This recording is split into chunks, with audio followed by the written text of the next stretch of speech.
साथियों, बिहार में इस वक्त जो विधानसभा चुनाव बहुत ही ज़ोर-शोर से चल रहा है और अलग-अलग नेता अपनी-अपनी पार्टियों के लिए चुनाव प्रचार-प्रसार भी कर रहे हैं। इस वक्त बैरिस्टर असदुद्दीन ओवैसी भी बिहार में चुनावी सरगर्मी तेज़ किए हुए हैं और बिहार के अंदर काफ़ी मजबूती से चुनाव उनकी पार्टी लड़ रही है।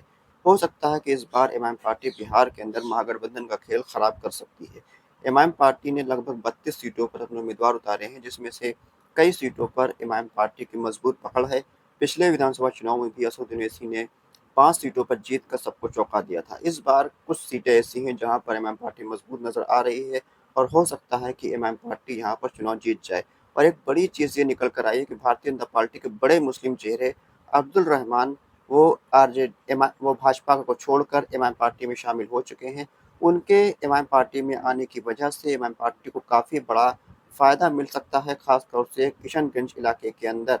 क्योंकि अब्दुल रहमान का जनाधार काफ़ी ज़्यादा मजबूत है वहाँ पर। अ, भाजपा के टिकट पर कई बार वो चुनाव लड़ चुके हैं, हालाँकि उनको जीत नहीं मिली है, लेकिन अच्छे खासे वोट वो चुनाव में लेकर आए हैं।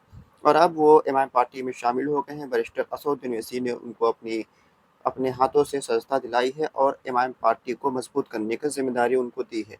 उनसे जब सवाल किया गया कि आपने भाजपा को छोड़कर इमाम को क्यों चुना, तो उन्होंने बताया कि हमको लगता था कि भाजपा की जो राजनीति है, उसका मुकाबला करने के लिए हमको भाजपा के साथ मिलकर उनके दिलों को नरम करने की ज़रूरत है, उनके साथ मिलकर उनको समझाने-बुझाने की ज़रूरत है। लेकिन उसके बावजूद इतने 12 साल उनके साथ काम किया, उसके बावजूद उनकी विचारधारा में कोई परिवर्तन नहीं हुआ है और यहाँ पर भाजपा अभी भी उसी पुरानी राजनीति में अपनी राजनीति कर रही है। इसी वजह से हमको भाजपा को छोड़कर एक बेहतर ऑप्शन बैरिस्टर असदुद्दीन ओवैसी साहब के तौर पर मिला है और इमाम पार्टी को मजबूत कर हम यहाँ पर अपने लोगों को मजबूती प्रदान कर सकते हैं और सीमांचल के इलाके में एक अपनी आज़ाद मजबूत सियासी क़यादत को मजबूत कर सकते हैं। अब्दुल रहमान कोचाधामन विधानसभा सीट से 2015 में भाजपा के प्रत्याशी थे। उनको लगभग 34,000 वोट मिला था, जो कि एक बड़ा मार्जिन होता है। तो यहाँ पर अब्दुल रहमान की अच्छी खासी पकड़ है।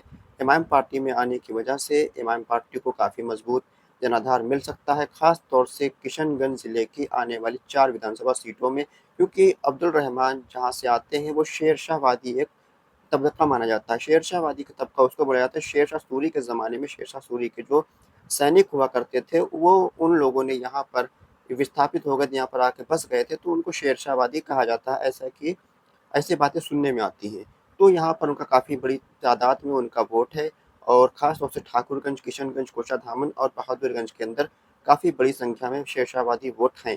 तो यहाँ पर शेरशाह वादी का एक बड़ा चेहरा इमाम पार्टी में शामिल होने की वजह से इमाम को काफ़ी ज़्यादा मजबूती मिलती हुई नज़र आ रही है और हो सकता है कि शेरशाह वादी वोट एक तरफ़ा तौर पर इमाम पार्टी को इस बार मिल जाए, क्योंकि अब तक शेरशाह वादी वोट इमाम पार्टी को बड़ी तादाद में नहीं मिला है।